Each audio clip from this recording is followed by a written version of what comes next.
जय श्री कृष्णा। मैं ऋचा गोस्वामी आप सभी लोगों के लिए रुद्राष्टाध्याय की एक बहुत ही सुंदर श्रृंखला लेकर के आई हूँ। हम सब लोग रुद्री पाठ करते हैं। जो भी वैदिक सनातन धर्मावलंबी हैं, जो अपनी अधोगति को विनष्ट कर भगवत भक्ति में लीन होकर सदगति को प्राप्त करने के इच्छुक हैं, वे लोग शिव आराधना करते समय रुद्राष्टाध्याय के द्वारा भगवान शिव के मंत्रों का उच्चारण कर उनका पूजन करते हैं। अब देखिए, कहा गया है वेदो खिलो धर्म मूलम, वेद ही सारे जगत के धर्म का मूल है और वेद भगवान शिव के स्वरूप माने गए हैं। वेदः शिवः शिवो वेदः, वेद ही शिव है और शिव ही वेद है, क्योंकि वेदों को अपौरुषीय कहा गया है। वेद मंत्रों को कोई नहीं बना सकता, ज्ञान कोई नहीं बना सकता। ब्रह्म का निर्माण किसी ने नहीं किया, ब्रह्म ने अपितु इस सारे जगत का निर्माण किया है। तो ब्रह्म ने जगत को बनाया है, वो निर्माता है। इसी प्रकार ज्ञान जो भगवान शिव का स्वरूप है, कहा भी गया है भागवत में, वदन्ति तत्तत्त्वविदस् तत्त्वं यज्ञानमद्वयम् ब्रह्मेति परमात्मेति भगवानिति शब्दते। जिसको तत्व कहा जाता है, वो तत्व क्या है?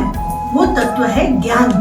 उसी ज्ञान को कोई ब्रह्म कहता है, उसी ज्ञान को कोई भगवान कहता है। तो वेद और शिव एक ही है और वेदों में ही रुद्र मंत्रों का वर्णन है, जिसे हम रुद्राष्टाध्याय कहते हैं। रुद्र क्या है?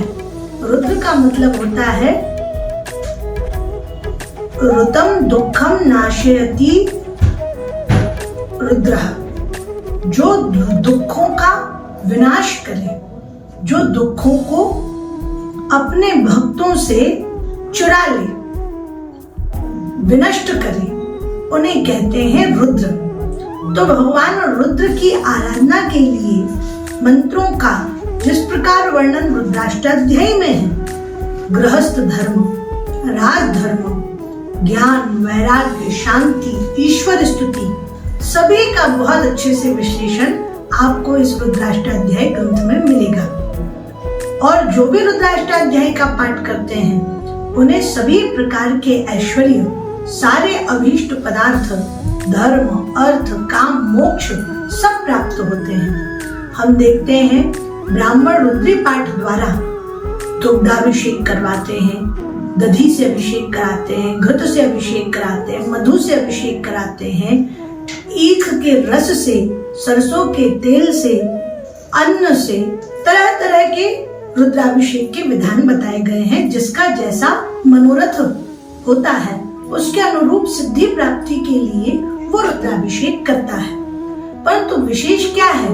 विशेष इसमें यह है कि रुद्री पाठ तो करने पर भी हमें रुद्री पाठ का अर्थ नहीं मालूम होता कि हम जो मंत्र उच्चारण कर रहे हैं, भगवान शिव को निवेदित कर रहे हैं, उसमें हमारे भाव कैसे होने चाहिए, उन मंत्रों का अर्थ क्या है। तो उन्हीं मंत्रों के अर्थ का जो वर्णन है, वो मैं आपके सामने प्रस्तुत कर रही हूँ। आप लोग इसे ध्यान से पढ़ेंगे भी और सुनेंगे भी। एक बहुत अच्छी बात कही गई है। क्या कहते हैं यहाँ पे? वेदो नारायण साक्षात स्वयंभू ऋति सुषुमा। वेद साक्षात भगवान नारायण का और रुद्र का स्वरूप है। इसलिए जिसको भी अपने मनोरथ की सिद्धि चाहिए, वो वेदों का आश्रय ले और खासकर रुद्राष्टाध्याय का आश्रय लेना तो सर्वोत्तम माना गया है। तो अब जब हम वर्णन करते हैं, तो हमें ये समझना होगा कि 8 अध्याय हैं रुद्री के। उन 8 अध्यायों का पहला जो मंत्र है, वो किस प्रकार से उच्चारित किया गया है?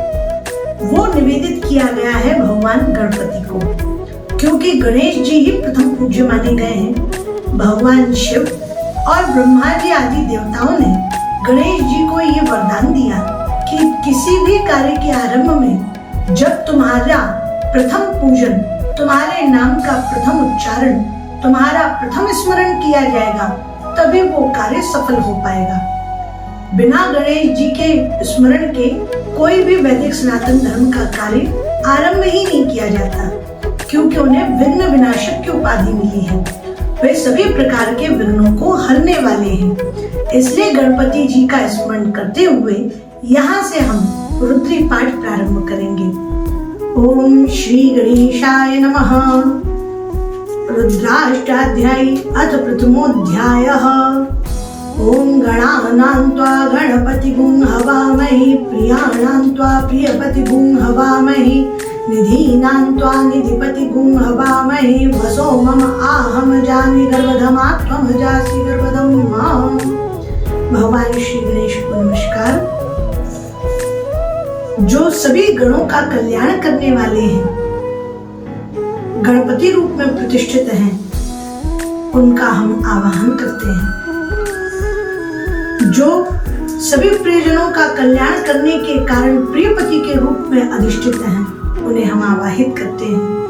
जो पद्म आदि निधियों के स्वामी होने के कारण सभी निधियों के अधिपति हैं, उनका हम आवाहन करते हैं। हे प्रभु, आप हमारी रक्षा करें। गर्भ से प्रकट होने वाला जीव हूं मैं, और आप गर्भ रहित स्वाधीनता से प्रकट होने वाले ब्रह्म हैं। हे हमारे परम धन रूप परमात्मा, आप हमारी रक्षा करें। आप ही ने हमें माता के गर्भ से उत्पन्न किया।